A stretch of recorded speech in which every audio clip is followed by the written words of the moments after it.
فسوف يعلمون مولاي صل وسلم دائما أبدا على Nabi sholat tahajud. Udah selesai tahajud, baru ngebangunin Aisyah pas witir. Jadi Aisyah itu diajak sholatnya pas witir. Aisyah, witir yuk. Kan Aisyah manja-manja gitu kan ya. Susah bangunnya, akhirnya dipercikin air di wajahnya sama Nabi. Kan saya sering bilang, percikan air ke wajah calon kita. Kalau belum ada, latihan pakai guling dulu. Guling di latihan. Biar pas mercikinnya itu enak gitu. Kalau ini ada lebih rezeki sedikit, beli nano spray. Kan enak tuh malam-malam nano sprayan. Jadi masuk ke pori-pori langsung segar gitu. Artinya Rasulullah memercikan air ke wajah Aisyah. Ayo Aisyah tahajud. Akhirnya witir bareng. Setelah selesai witir, kan Nabi itu kalau sholat tahajud itu ini ada tutorial tahajud ala Rasulullah ya. Kan tahajud bebas sebetulnya, tapi Rasulullah juga punya style sendiri tahajudnya. Sahabat-sahabat masing-masing punya style. Ada tahajud di atas atap. Siapa itu? Bilal. Bilal kalau tahajud pasti di atas atap rumah. Umar kalau tahajud pasti depan rumah. Bukan di dalam rumah, di depan. Dia keluar dari rumahnya, tahajud di depan rumah. Bacanya kenceng-kenceng. Bismillahirrahmanirrahim. Satu Madinah bangun gara-gara suara Umar. Kalau Abu Bakar tahajudnya di musolanya sendiri, khusyuk sendiri, nggak mau ketahuan orang. Ini gayanya beda-beda. Gue dengan gaya gue gitu ya. Umar di depan rumah, Bilal di atas atap, Abu Bakar sendiri di dalam mihrab. Rasulullah juga punya style. Style tahajud Nabi gimana? Beliau tidur, tahajud, witir, tidur, subuh. Jadi sebelum subuh beliau tidur dulu. Cuman tidur yang keduanya Nabi bersandar biasanya. Kalau nggak bersandar di tiang, di dinding, bersandar kepada Aisyah. Itu tahajud ala Rasulullah. Nggak mungkin kita ngikutin sunnah ini kalau belum banyak sunnah yang kita nggak bisa ngikutin kalau belum nikah teman-teman.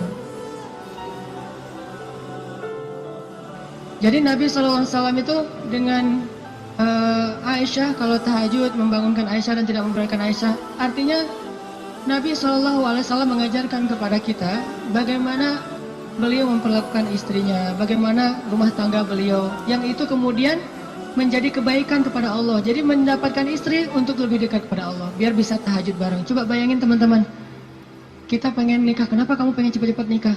Karena pengen buka puasa berdua. Bentar lagi Ramadan nih, masa puasa sahur masih sendiri kan? Kenapa kamu pengen nikah? Pengen tahajud berdua. Kenapa kamu pengen nikah? Pengen ngaji berdua, store hafalan. Suaminya hafal surat Al-Ikhlas, store gitu ke istrinya. Kan baru hijrah, Al-Ikhlas dulu kan? Al-Fatihah, Al-Ikhlas. Nanti istrinya store. Store-nya apa? Surah Al-Isra. Ternyata istrinya hafizah. Ya, suaminya baru hijrah. Jadi Al-Ikhlas versus Al-Isra. Beda banget kan? Al-Ikhlas juga masih banyak salah, kulawahan gak lewat-lewat gitu. Atau kuliah ayyuhal kafirun gak khatam-khatam, muter. Kan la abudu ma ta'budun terus aja di situ kan? Ini karena belajar, baru belajar. Istrinya udah Al-Isra, Maryam, Toha, Qasas segala macam. Kenapa pengen nikah? Karena pengen bareng mendekat kepada Allah SWT. Itu yang di Musa cari. Akhirnya perempuan itu datang menemui Musa, sebagaimana Aisyah sangat pemalu. Tadi nggak tuntas ceritanya, next time insya Allah. Datanglah perempuan itu kepada Musa bilang, ayahku pengen ngundang kamu dinner di rumah. Itu bahasa kita mah, di dinner atau lunch lah di rumah, makan siang gitu. Kayaknya sih dinner, udah sore soalnya, makan malam di rumah. Oh iya, jalan nih. Tahu gimana cara jalannya? Musa di depan, cewek itu di belakang.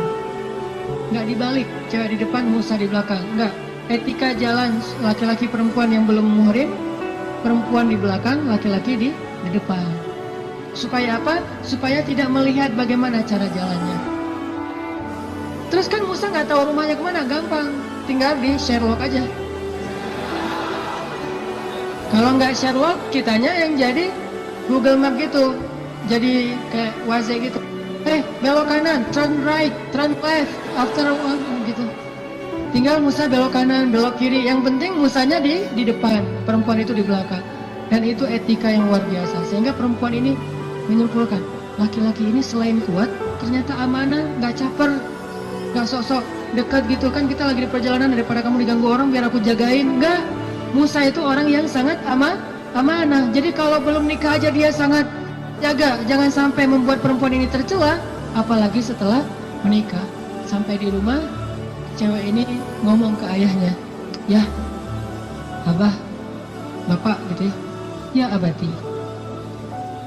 itu laki-laki itu kuat dan amanah loh. Kalau ayah butuh pekerja, kayaknya dia yang paling tepat jadi pekerja di rumah kita. Ini sebetulnya kode. Perempuan kalau ngomong dengan bahasa kayak gini berarti dia perhatian.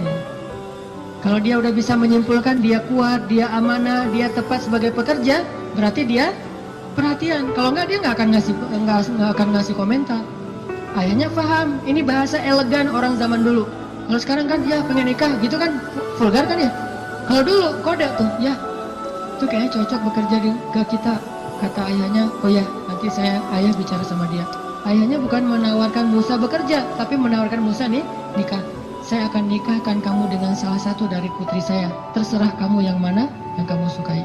Maharnya bekerja kepada saya selama 8 tahun. Akhirnya Musa pun menikah dengan salah satu dari 2 perempuan itu.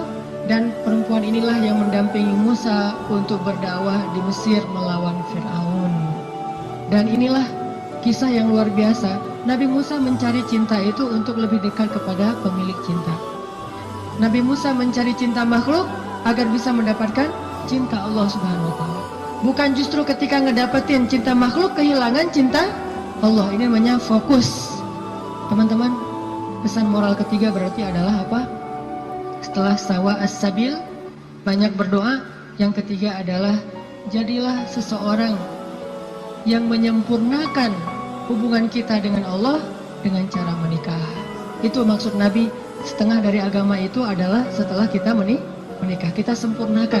Gimana sempurna? Tadi tuh, tilawah sendiri jadi tilawah berdua, buka puasa sendiri jadi buka puasa berdua, tahajud sendiri jadi tahajud berdua. Bahkan ada ibadah yang kita bisa dapetin setelah menikah yang nggak mungkin didapetin kalau orang belum menikah. Ibadahnya simple. Ngapain? Goler, tidur di atas sofa sambil ngelihat istri kita rempong lalu lalang, itu pahala. Jadi gini aja, itu sholat sunnah loh. Kalau yang belum nikah hanya bisa mendapatkan pahala itu dengan cara berwudu, sholat sunnah 2 rakaat. Yang udah nikah nggak perlu berwudu, nggak perlu sholat sunnah pun tetap dapat pahala sholat sunnah. Dengan cara apa? Pandangan suami kepada istrinya yang penuh kasih sayang, bagi dia adalah pahala ibadah. Jadi cuma ngelihat doang ibadah, tersenyum ibadah, kecup di keningnya. Bayangin, Nabi itu habis berwudu mengecup Aisyah. Bisakah kita melakukan itu kalau belum menikah? Ngecup apa?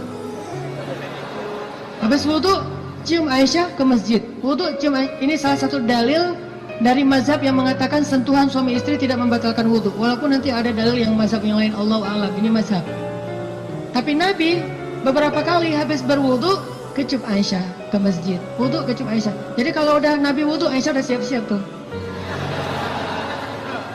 Para istri, kalau suaminya lagi berwudu, maka siap-siaplah kalian, karena sebentar lagi dia akan ke masjid dan lupa mengecup gitu. Biasanya kalau habis wudu, Nabi itu ngecup istrinya, dikecup di keningnya atau di pipinya ke masjid, kecup kening pipi ke masjid. Itu sunnah pahala yang tidak didapatkan kecuali dengan menikah. Setengah dari agama itu ada di dalam pernikahan, sisanya ada dalam status jomblo. Setengah-setengah lah ya. Jadi kalau mau utuh, pernah mengalami masa jomblo yang berat gitu, derita jomblo kifarat dosa kan ya.